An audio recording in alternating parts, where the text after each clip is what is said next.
Hello, I'm Gerald Balite at ako ay part ng Ministry of Helps dito sa Wisdom Church of Manila.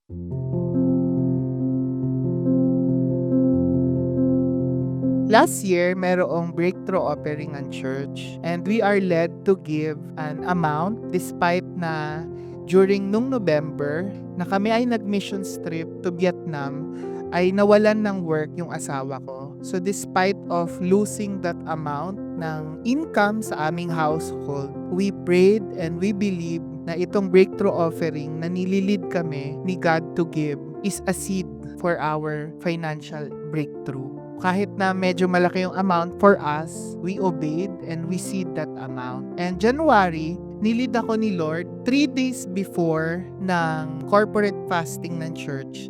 Nilid ako ni Lord na mag-fasting na. So kumbaga nauna ako ng 3 days ng pagfa-fast without any hesitation. Diba sabi nga dito sa church na swift and radical obedience.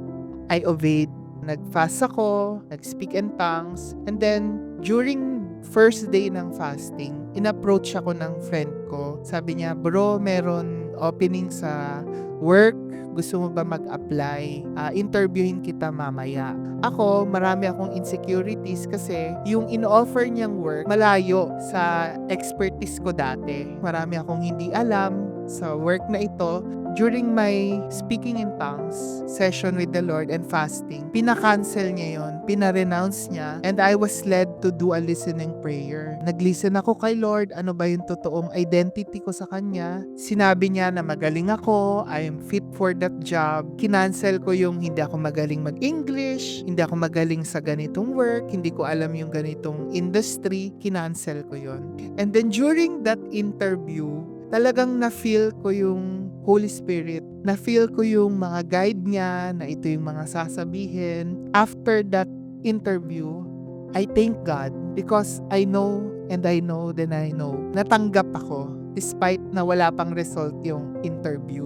And then, ika-24 hours nung fasting ko, unang araw pa lang nung fasting, na-receive ko na yung balita na I was hired for that job. And hindi lang yon, yung sahod ko is 4 times siya nung sahod ko sa dati kong work. Sabi nung boss ko doon sa interview na I am perfect doon sa job. Nahigitan ko yung mga expectations, yung spirit of excellence na nakuha ko dito sa church. Na-apply ko siya doon sa work.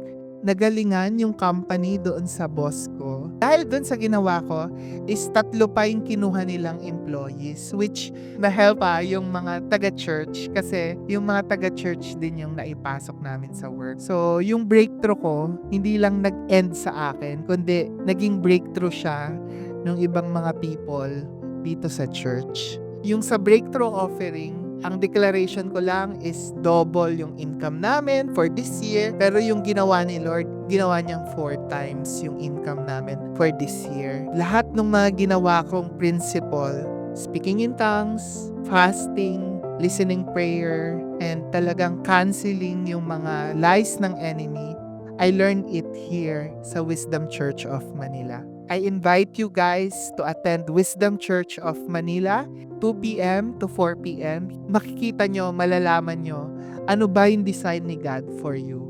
Ano ba yung binibigay niyang abundant life for you?